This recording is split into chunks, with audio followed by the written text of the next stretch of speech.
بتاتا ہوں یہ جنگ بدر کیوں ہوئی۔ مکہ میں ان صحابہ کا سارا مال جو چھوٹ گیا تھا، جائیدادیں وہاں رہ گئی تھیں، یہ سب مال جائیداد لے کر ابو سفیان ملک شام بیچنے جا رہا تھا، قافلہ تجارت کا لے کر۔ اس میں مکہ والوں کا بھی مال تھا، صحابہ کا بھی تھا۔ نبی پاک صلی اللہ تعالیٰ علیہ وسلم کے پاس قاصد نے آ کر خبر دی کہ ابو سفیان ملک شام جا رہا ہے۔ ملک شام جانے کا جو راستہ تھا وہ مدینے کے قریب سے ہو کر گزرتا تھا۔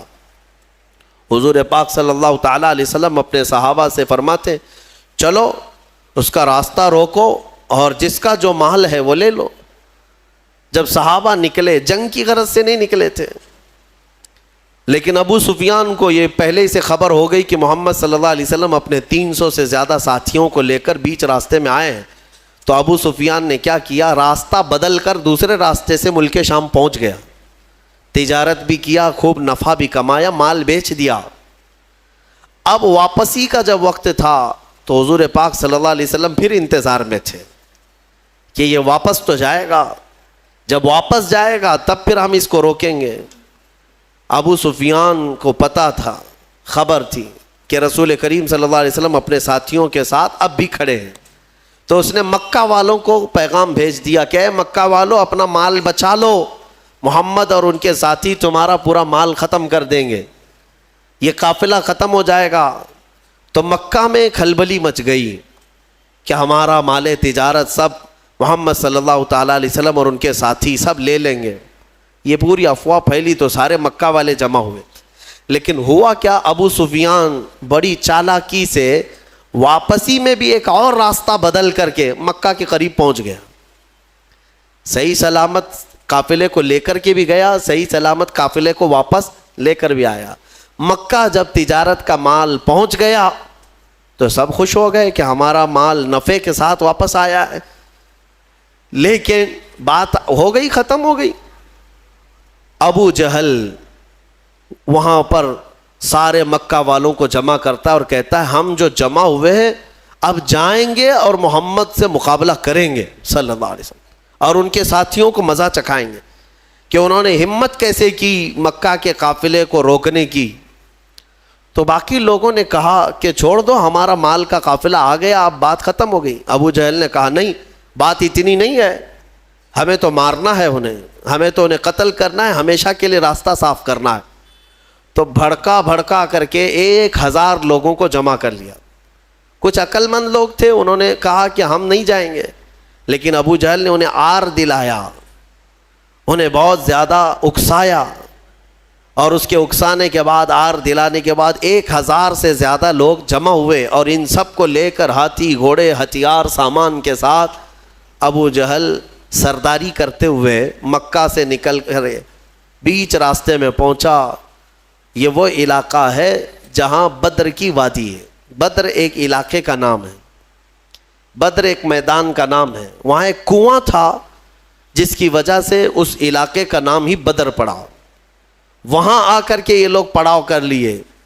نبی پاک صلی اللہ تعالیٰ علیہ وسلم اپنے صحابہ سمیت بدر تک پہنچے ہوئے تھے۔ اب حضور اکرم صلی اللہ تعالیٰ علیہ وسلم بھی اسی علاقے میں، اور یہ کفار و مشرکین بھی اسی علاقے میں آ گئے۔ اب مقابلہ کرنے کی غرض سے وہ لوگ آئے۔ اللہ تبارک و تعالیٰ نے اپنے حبیب پاک صلی اللہ علیہ وسلم کو حکم فرمایا کہ اپنے صحابہ کو لو اور ان کے ساتھ جنگ کرو۔ اب جب مولا فرما دے جنگ کرنے کے لیے تو پھر پیچھے ہٹنے کا سوال ہی نہیں ہوتا، پھر کوئی وجہ ہی نہیں ہے۔ نبی پاک صلی اللہ تعالیٰ علیہ وسلم جب صحابہ کو لے کر آئے تھے تو سچویشن کیا تھی، حالات کیسے تھے؟ ایسے حالات تھے کہ پورے 313 صحابہ کے اندر مشکل سے چند تلواریں تھیں، 7-8 گھوڑے تھے، 1-2 سواریاں تھیں، بس باقی سب پاپی ادا پیدل تھے۔ اکثر کے پاس تلواریں نہیں، اکثر کے پاس جو تلواریں ہیں، کچھ کے پاس جو تلواریں ہیں وہ ایسی ہیں کہ سبزی بھی نہیں کاٹی جاتی، کند ہو چکی تھی، زنگ لگی ہوئی ہیں۔ تو بہرحال ان کی مفلسی کا زمانہ تھا، غربت تھی، اور کھانے پینے کے لیے ان کے پاس کچھ نہیں تھا۔ اب دیکھیں صحابہ اکرام حضور صلی اللہ تعالیٰ علیہ وسلم کے پاس جب تھے تو وہ علاقہ ریت کا تھا. حضور جس جگہ رکے تھے وہ پوری ریت کی زمین، اور ریت کی زمین پر چلنا مشکل ہو جاتا ہے، پاؤں اندر دھسنے لگتے ہیں. صحابہ کو ریتیلی زمین ملی، اور مشرکین جہاں پڑاؤ کیے وہ مٹی کی زمین تھی، مٹی ہے تو مٹی پر پاؤں جمتے ہیں، تو اس بات کی خوشی پہ وہ ناچ رہے تھے. کل جب جنگ ہوگی تو ان کے پاؤں اکھڑ جائیں گے، چل ہی نہیں پائیں گے میدان میں، اور مشرکین پورے میدان میں جمے رہیں گے مٹی کی. اب بہت ساری چیزیں انہی کی حمایت میں نظر آتی ہیں، حالات ایسے لگتے ہیں کہ ساری فتح ان کی ہوگی. وقت سے پہلے ایسا محسوس ہوتا ہے، جب طاغوتی طاقتیں سامنے آتی ہیں تو اکثر ایسا لگتا ہے کہ سارا اب ان کے ہی پاس ہے، ہمارا کیا ہونے والا ہے. اب میں آپ کو مقابلے کے اعتبار سے بتاؤں، ادھر 313 نہتے ہیں، ساز و سامان نہیں، سواریاں نہیں، بدلے میں مقابل میں 1000 سے زیادہ سب کے سب ہتھیار سے لیس، ٹرینڈ پہلوان ان کے پاس، ہاتھی گھوڑے اونٹ سواریاں ان کے پاس، بلکہ ان کے کھانے کے لیے پورے اونٹ ذبح ہو رہے تھے رات کو. اور جب کھانا ان کا پکتا تھا رات بھر طبلے بجاتے تھے، رقص کرتے تھے، ڈانس کرتے تھے، کیونکہ جیت کا اور فتح کا غرور ایسا تھا، سب کچھ تو ان کے پاس تھا. اب صحابہ جو دیکھ رہے تھے تو انسانی فطرت کا تقاضا ہے نا کہ سامنے بڑی طاقت کو دیکھ کر کے کیا محسوس کریں گے آپ. صحابہ کرام رضوان اللہ تعالیٰ علیہم اجمعین حضور صلی اللہ تعالیٰ علیہ وسلم کے پاس آئے، کہا یا رسول اللہ صلی اللہ علیہ وسلم کیا جنگ فرض ہو گئی؟ حضور نے فرمایا ہاں. اب نبی اکرم صلی اللہ تعالیٰ علیہ وسلم نے صحابہ کے چہرے کو دیکھا اور سب کو جمع کیا. رات کو ایک خطبہ دیا حضور نے. خطبے میں کیا فرماتے ہیں؟ یہ کل جنگ ہونے والی ہے، اس سے پہلے رات کو خطبہ دیتے، مغرب کے بعد یا عشاء کے قریب. حضور اکرم صلی اللہ علیہ وسلم نے خطبہ دینے کے بعد ارشاد فرمایا، اے میرے صحابہ میں تمہیں اختیار دیتا ہوں، یہاں تک تو تم میرے ساتھ آئے، اب حالات ایسے ہیں کہ دشمن بڑی تعداد میں ہے سامنے، ہتھیاروں سے لیس ہیں، تم میں سے اگر کوئی ابھی رات کو جانا چاہے واپس تو وہ مدینے کے راستے واپس جا سکتا ہے. میں پوچھتا ہوں تمہارا کیا مشورہ ہے اس سلسلے میں؟ اب وہاں جو صحابہ تھے اس میں حضرت مقداد بن اسود ایک صحابی ہیں، کھڑے ہوتے ہیں، کہتے ہیں یا رسول اللہ صلی اللہ علیہ وسلم ہم بنی اسرائیل نہیں ہیں کہ جیسے موسیٰ علیہ السلام سے ان کی قوم نے کہا تھا اذهب انت وربک فقاتلا انا ہاہنا قاعدون. ایک قوم کے مقابلے میں جانا تھا، موسیٰ علیہ السلام اپنی قوم کو بلا رہے تھے تو ان کی قوم نے کیا کہا تھا؟ موسیٰ آپ اور آپ کا خدا جائیں، ہم یہاں سے بیٹھ کے دیکھیں گے جنگ کیسی ہوتی ہے. حضرت مقداد کہتے ہیں یا رسول اللہ ہم وہ بنی اسرائیل نہیں ہیں جو اپنے نبی سے کہیں کہ تم اور تمہارا خدا جا کر لڑیں، ہم امت محمدیہ ہیں، ہم آگے بڑھیں گے، اگر آپ کے پسینے کا قطرہ گرے گا ہمارا خون کا قطرہ گرے گا. نبی اکرم صلی اللہ تعالیٰ علیہ وسلم کے بعد صحابہ ایک کے بعد دیگرے کھڑے ہوتے رہے اور پھر کہنے لگے یا رسول اللہ ہمارے ماں باپ، ہمارے اولاد، ہمارے مال و متاع سب آپ پر قربان ہے، یہاں آنے کے بعد پیچھے ہٹنا یہ جوانوں کی شان نہیں ہے. صحابہ کے اندر وہ جوش تھا، وہ جذبہ تھا، نہ صحابہ نے کبھی ہتھیاروں کی طرف دیکھا، نہ تلواروں کا دیکھا، نہ ساز و سامان دیکھا، بلکہ صرف دیکھا محمد ہمارے ساتھ ہیں، رسول پاک صلی اللہ علیہ وسلم ہمارے ساتھ. اب سنو اللہ کے نبی صلی اللہ تعالیٰ علیہ وسلم نے تسلی کے لیے کیا فرمایا.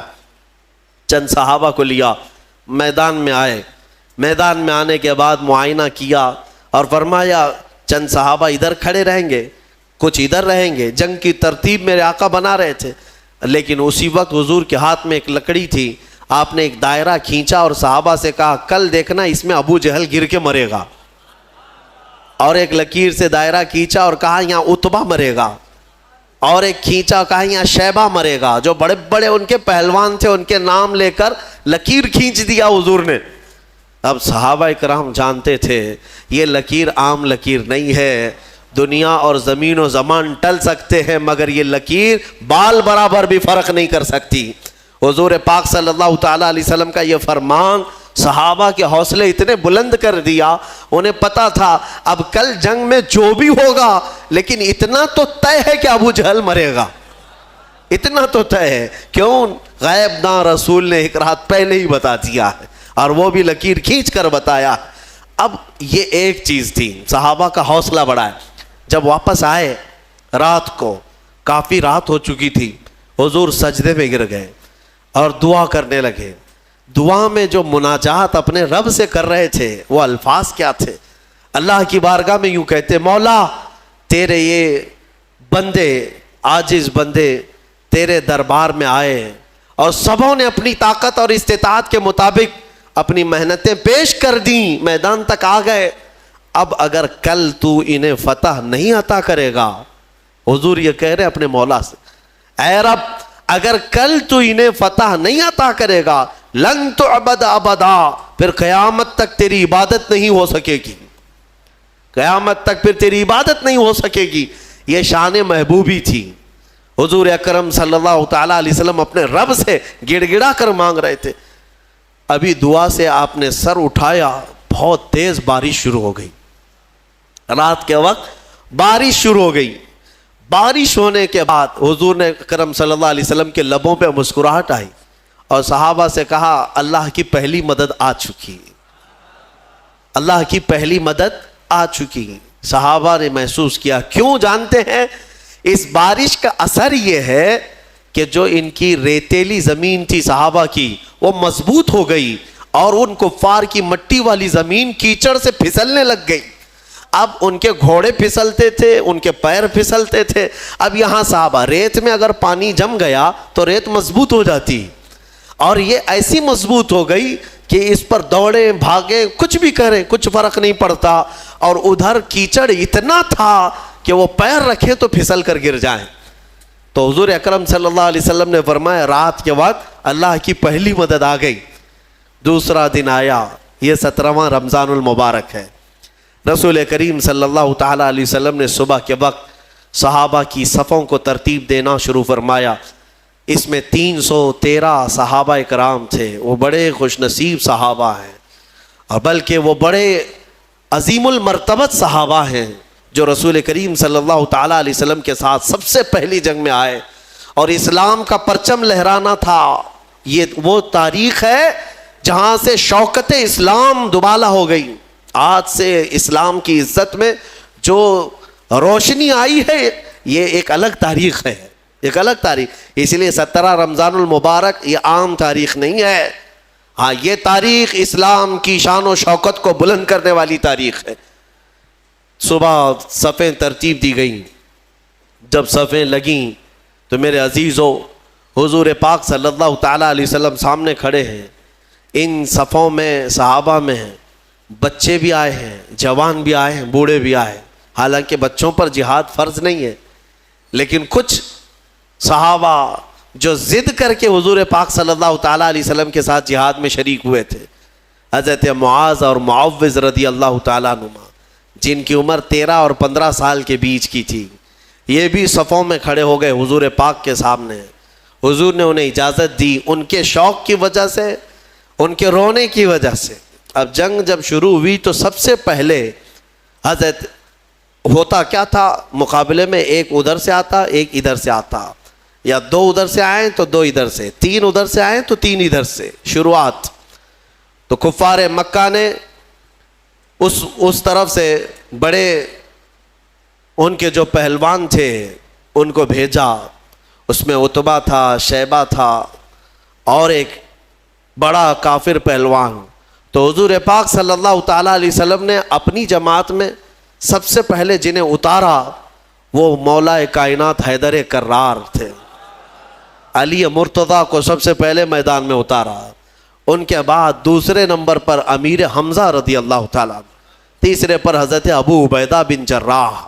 یہ تینوں اپنے زمانے کے ایسے قوی اور مضبوط لوگ تھے کہ ان کے مقابل میں جلدی کوئی آتا نہیں تھا.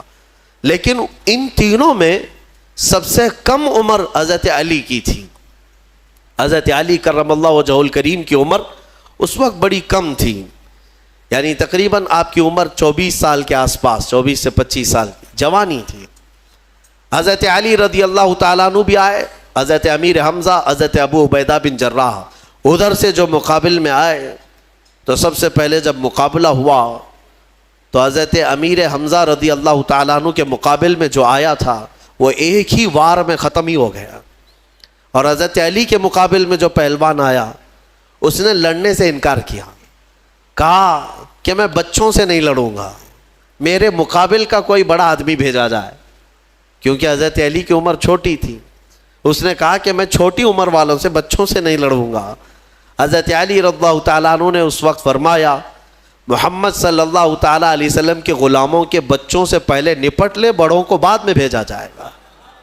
اور وہ کیا نپٹتے، کیا مولا کائنات حیدر کرار کبھی وہ ان کے سامنے کوئی مقابل میں آ سکا؟ یہاں تک کہ خیبر کے جنگ کے موقع پر فرمایا گیا حضرت علی کے سامنے جب مرحب ایسا پہلوان آیا تھا جو 1000 آدمیوں سے تنہا لڑتا تھا، وہ حضرت علی کے سامنے آیا تھا. وہ بھی لوہے کی ٹوپی، اس کی سب سے مشہور ٹوپی تھی لوہے کی، پہن کے رہتا لوہے کا زرہ، اور حضرت علی اس کے مقابل میں آئے. اس وقت حضرت علی کی حالت تو یہ تھی کہ آنکھیں لال ہو گئی تھیں، آشوب چشم کی بیماری تھی اور بخار تھا، بخار بھی ہے اور آنکھیں لال تھیں وہ خیبر کے موقع پر. تب حضرت علی نے مرحب کے ساتھ جو مقابلہ کیا وہ ذوالفقار حیدری، جو تلوار ہے آپ کی، اٹھا کر جو مرحب کے سر پر مارا تھا تو وہ لوہے کی ٹوپی تک 2 ٹکڑوں میں تبدیل ہو چکی تھی. وہ وار کیا تھا؟ حضرت علی رضی اللہ تعالیٰ عنہ کے وار سے کوئی بچ پائے گا؟ یہاں بدر کے میدان میں بھی جو آیا وہ تھوڑی ہی دیر میں مقابلہ کرتے کرتے حضرت علی کے ایک وار میں اس کی گردن ہوا میں اڑی اور نیچے آئی.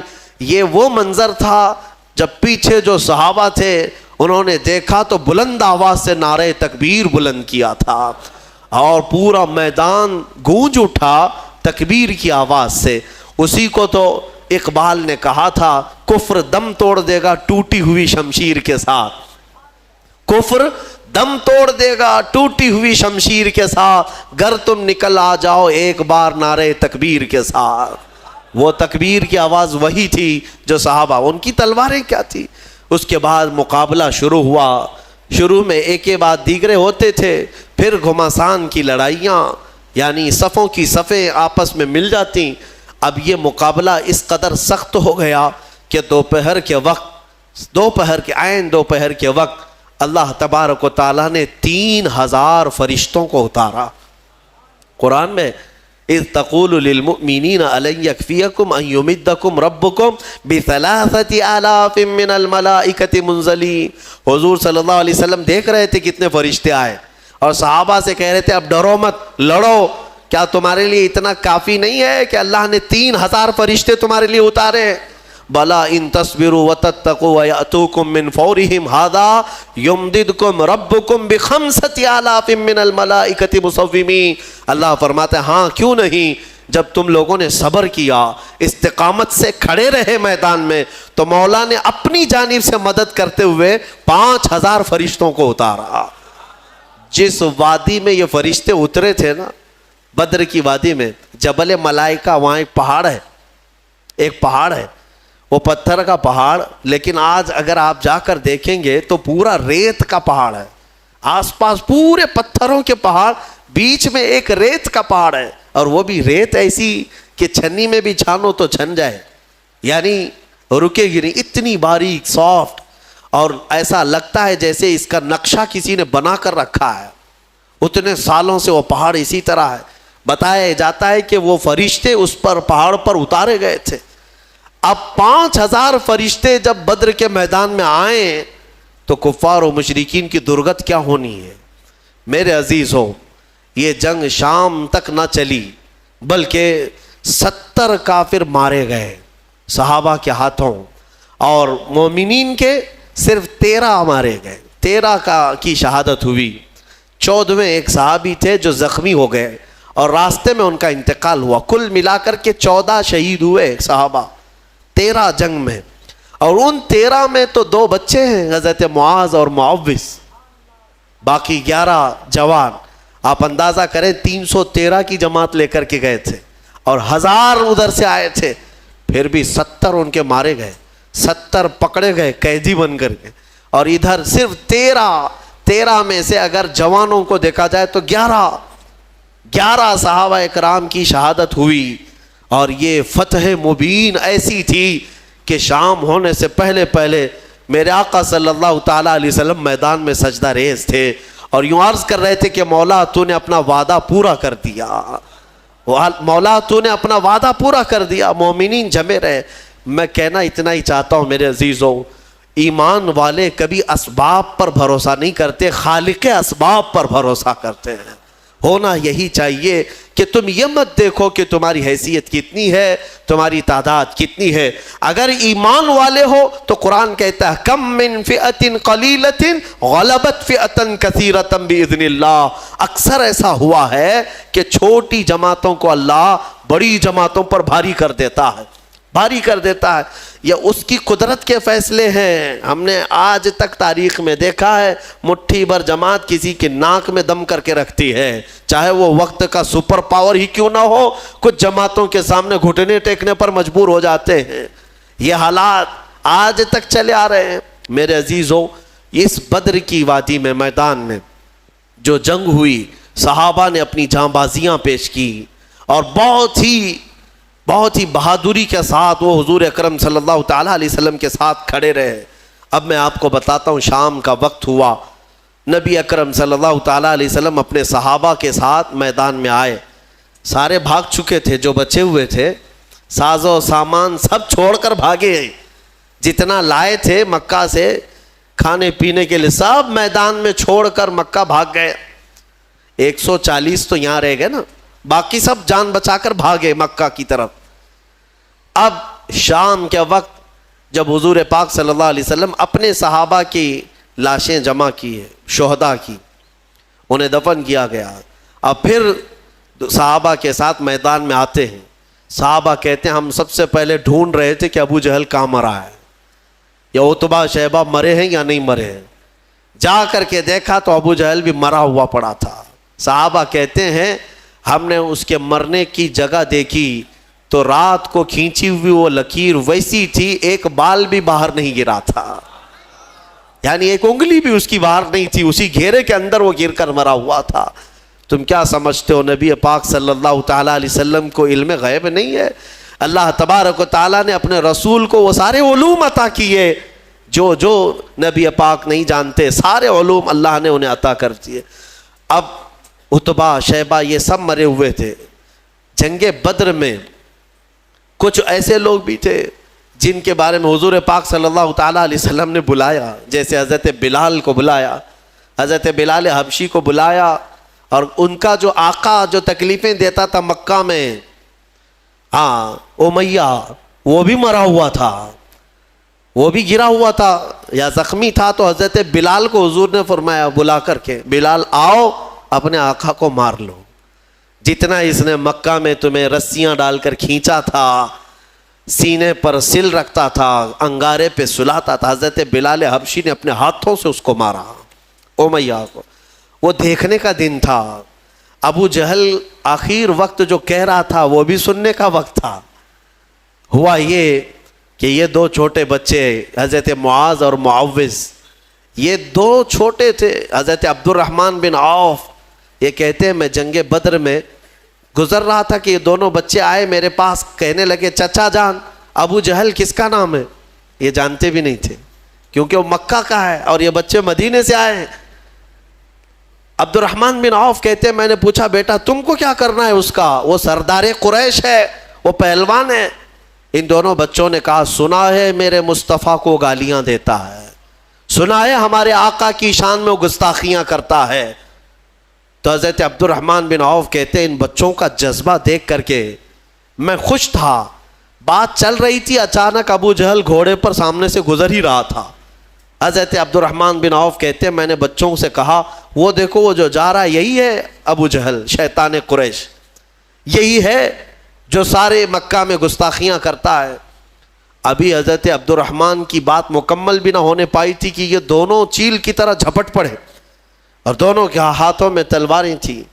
دوڑتے ہوئے گئے, ایک نے گھوڑے کی ٹانگوں پر مارا تو ابو جہل گر گیا نیچے, اور جیسے ہی وہ زمین پر گرا دونوں شہزادے سینے پر چڑھ کر کے بیٹھ گئے. سینے پر چڑھ کر بیٹھے ایسے کہ ایک اس کے ہاتھوں کو جکڑ کر کے سینے پر دبوچ لیا اور دوسرے نے اس کی گردن کو الگ کر دیا. اور جب گردن پر تلوار رکھا, چھوٹے صاحبزادے نے سنا ہے کہ ابو جہل کہہ رہا تھا عربی کے اشعار, وہ شعر جو شاعری کے لوگ تھے فی البدی شعر بولتے تھے, مرنے سے پہلے بھی شعر و شاعری کر رہا تھا. کیا کہہ رہا تھا؟ کہتا میں عرب ہوں, میں عرب ہوں. غرور اور گھمنڈ جاتا نہیں ہے. میں عرب ہوں اور میں پہلوان ہوں, مجھے موت سے خوف نہیں, میں موت سے ڈرتا نہیں, میں عرب ہوں اور مکہ کا سردار ہوں. لیکن بات اتنی سی افسوس کی ہے کہ میرے مقابل کا پہلوان مجھے نہیں مار رہا ہے, میرے مقابل کا پہلوان مجھے نہیں مار رہا ہے, چھوٹے لوگوں سے مر رہا ہوں, اتنا افسوس ہے, باقی مرنے کا مجھے خوف نہیں. اب اندازہ کرو, ان کو مرنا بھی ہے تو بڑے پہلوانوں سے, لیکن مولا کی شان ہی الگ ہے. وہ فرعون کو ہلاک کرتا ہے تو پانی سے, نمرود کو ہلاک کرتا ہے تو مچھر سے, ابرہا کو ہلاک کرتا ہے تو چڑیوں سے, ابو جہل کو ہلاک کرے گا تو بچوں سے. یہ اس کی شان ہے. ہاں, بڑے بڑے دشمنوں کو چھوٹی طاقتوں سے ہلاک کرتا ہے. انشاءاللہ العزیز یہ جتنی طاغوتی طاقتیں آج بھی حکومت اور تخت کے نشے میں ناچ رہی ہیں, انتظار کرو اللہ رب العزت کی جب پکڑ آئے گی, ہلکی چونٹیوں سے مولا انہیں ہلا کو برباد کرے گا. ویسے تو یہ آ ہی گیا ہے وائرس جو نظر بھی نہیں آتا, یہ گردن میں جاتا ہے کہ دماغ میں جاتا ہے, پتہ نہیں کتنے ویریئنٹ لے کر کے آ رہا ہے. ہاں, ہر مہینے نئے نئے گھونگھٹ اوڑھ کر کے آتا ہے یہ کورونا, دیکھ بھی رہے ہیں آپ. ہاں, ہر مہینے نئی نئی دلہن ہے, اس کے نئے نئے جلوے ہیں. اب فرسٹ ہو گیا, سیکنڈ ہو گیا, تھرڈ ہو گیا, فورتھ ہو گیا, ابھی سیریز آنے باقی ہیں. اس لیے کہ کیڑا بڑا شاطر ہے, بڑا شاطر ہے, نئے نئے لباس پہن کر کے آتا ہے اور نئے نام کے ساتھ آتا ہے. میں کیوں کہہ رہا ہوں؟ اس لیے کہ اگر مولا تبارک و تعالی ہلاک کرنے کے لیے اس ہلکے سے کیڑے کو بھیجا ہے تو بڑی بڑی طاقتیں بھی ان کیڑوں کے ذریعے سے ختم ہو جائیں گی, ہلاک ہو جائیں. اور آپ کو پتا ہے قیامت کے قریب یاجوج ماجوج آئیں گے, پتا ہے نا, حدیث پاک ہے. یاجوج ماجوج دو آدمی نہیں ہیں یہ کہ ایک یاجوج, ایک کا نام یاجوج ہے دوسرے کا نام ماجوج ہے. یاجوج ماجوج ایک فوج ہے, ایک فوج ہے. وہ اتنی بڑی فوج ہے کہ انسانوں سے زیادہ تعداد ان کی ہے. ابھی جتنے پوری دنیا میں انسان ہیں ان سے زیادہ تعداد ہے ان کی.